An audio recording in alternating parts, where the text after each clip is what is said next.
चलो पुनः स्टार्ट करते हैं। एक्सरसाइज 3.3 का क्वेश्चन नंबर दूसरा, पहला करवा दिए हैं।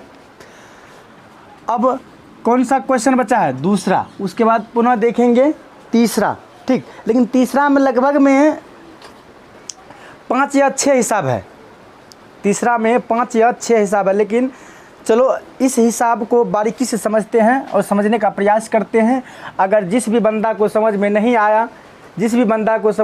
आया, सिर्फ वह पूछेगा कि सर यह चीज़ कैसे हुआ, किस तरह आया है, एक बार पुनः समझाने का प्रयास करें, ठीक।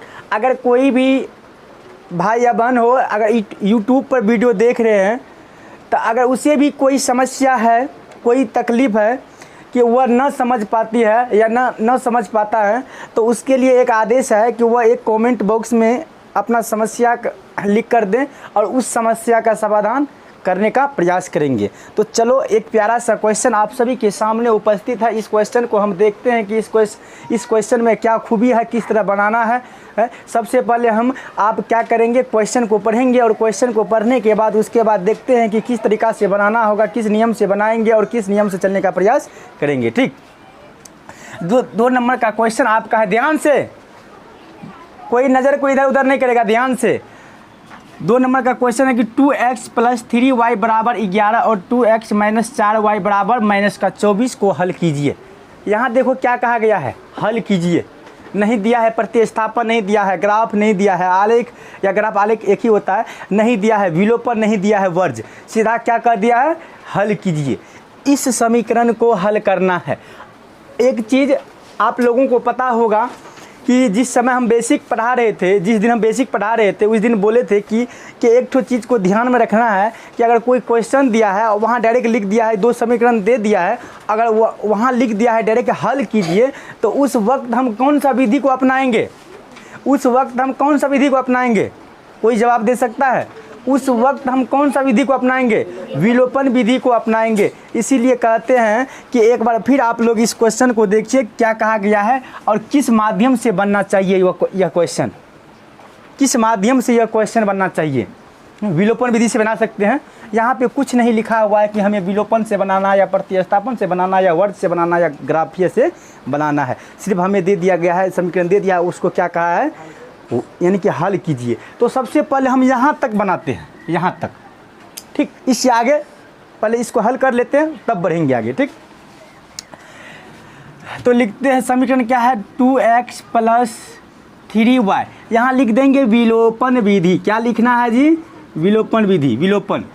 3x = 11। उसके बाद है 2x - 4y = -24। चलो ये प्लस में माइनस, ये माइनस में तो प्लस, ये प्लस माइनस में तो प्लस, ये तो कट ही गया, बचेगा का जी 4 3 7y। उसके बाद 24 और 11 कितना होगा? 24 और 11 कितना होगा? जल्दी जोड़ के बताओ, कितना होगा? 35 होगा जी, ठीक। y बराबर क्या हो गया? 35/7 होगा जी। कट के y का मान क्या आएगा जी? 5 आएगा। y का मान क्या आया है? 5 आया है। यहाँ तक में किसी को कोई दिक्कत है? विलोपन विधि है, सबसे आसान विधि यही, इसी को हम मानते हैं। उसके बाद क्या करेंगे, y का मान जी क्या में किस में रखेंगे? y का मान समीकरण किस में रखना है? समीकरण 1 में रखने पर, किसी में रख सकता है, कोई दिक्कत नहीं है, 1 में रखने पर। यहाँ तक में कोई समस्या है? चलो एक समीकरण क्या है मेरा, 2x + 3y = 11, 2x + 3 कितना मान आया था? y का 5 आया था, बराबर 11, 2x + 5 दिया 15 = 11, 2x = 11 और प्लस का माइनस का हो जाएगा 15। 2x बराबर क्या होगा, क्या आएगा जल्दी बताओ, क्या आएगा? -4।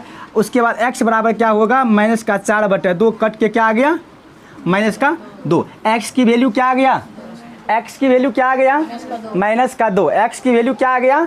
-2। x की वैल्यू क्या आ गया? -2। चलो यहाँ तक आप लोगों का आंसर सही है?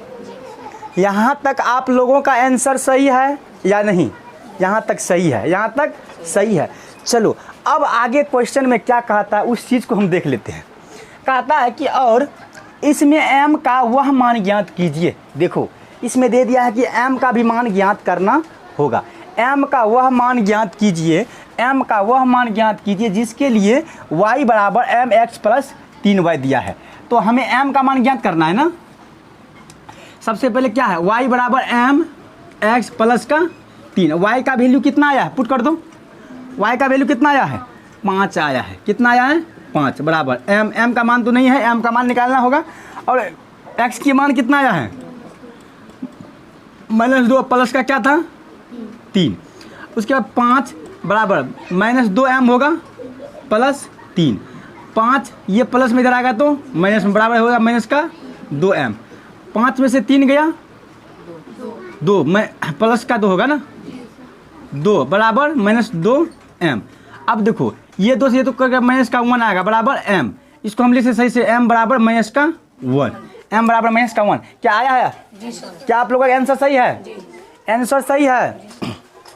चलो ये हिसाब था। इस हिसाब में कोई तरह का समस्या भी है, अगर कोई तरह का समस्या है तो पूछ सकता है। सबसे पहले हम क्या किए हैं, क्वेश्चन पढ़े। क्वेश्चन कहा गया कि डायरेक्ट कह दिया कि हल कीजिए। जब हल कीजिए तो हमें छक्का मारने का मौका मिल गया है। हम विलोपन विधि से अपनाएंगे, विलोपन विधि से बनाने के बाद हमें x और y का मान प्राप्त होगी, और x और y का मान प्राप्त होने के बाद हम उसी के माध्यम से हम m का मान भी ज्ञात कर सकते हैं, जिसके लिए दिया हुआ था यहाँ जो मान निकला है उस मान को हम पुट कर दिए। उसके बाद इसको हल किए तो m का मान क्या आ गया मेरे पास, m का मान क्या आ गया मेरे पास, -1 आ गया। क्या आ गया, -1। बताओ यहाँ तक में किसी को दिक्कत है, किसी को परेशानी है? चलो इस चीज़ को कॉपी में नोट करो। अगला प्रश्न देखते हैं, प्रश्न संख्या 3।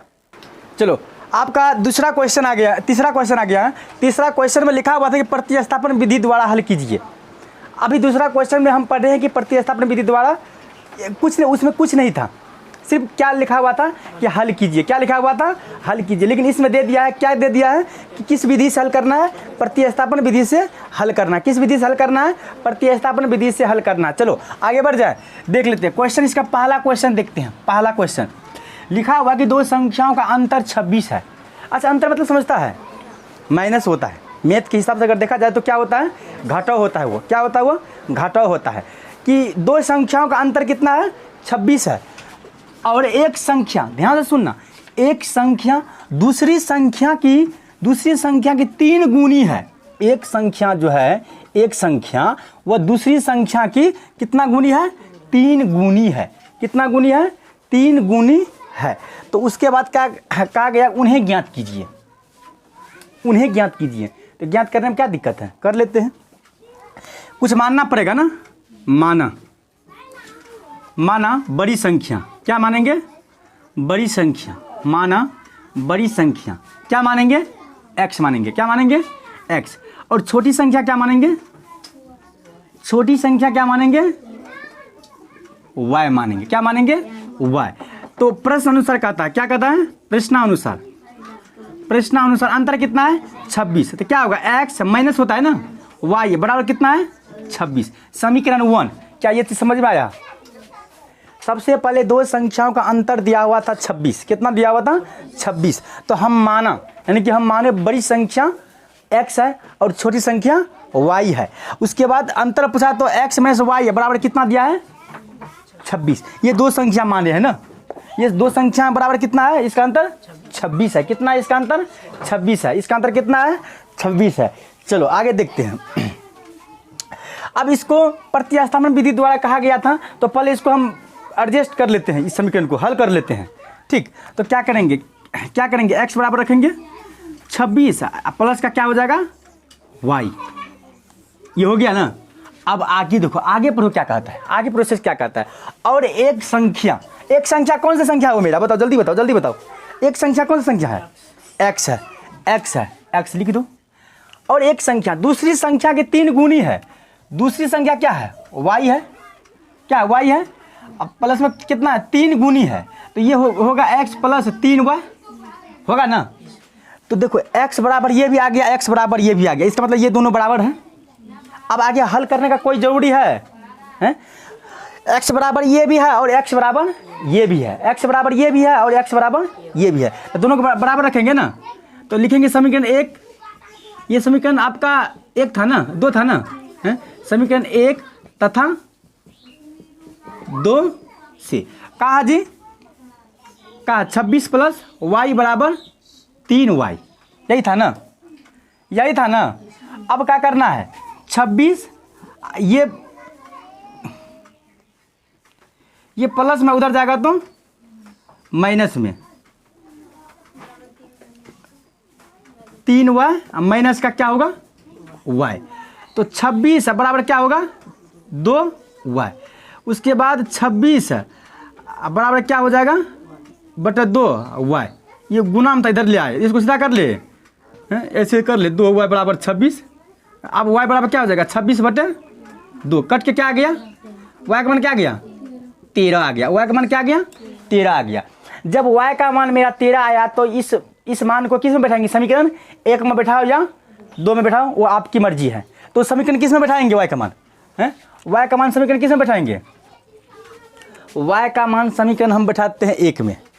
यहाँ एडजस्ट कर दे, यहाँ y का मान समीकरण 1 में रखने पर काजी 1, अच्छा इसी में बैठा दे, ये भी इसमें भी रख सकते हैं, एक का ये है ना, है तो क्या है x बराबर 26 प्लस y। x बराबर क्या हो जाएगा 26, y का मान क्या आया था 13, x के मान क्या आ जाएगा 39, x के मान 39, y का मान 13, x के मान 39। बताओ यहाँ तक में किसी को कोई परेशानी है क्या, ये चीज़ समझ में आया, ये जो हम प्रश्न बताए हैं क्या ये समझ में आया है? अगर समझ में आया है तो एक बार लाइक वीडियो को कर दीजिए। चलो अब आगे देखते हैं कि आज के लिए हम इतना छोड़ेंगे, यही 2 प्रश्न काफ़ी है और आगे की क्लास कल होगी। ठीक है, आज के लिए इतना ही। जय हिंद, जय भारत।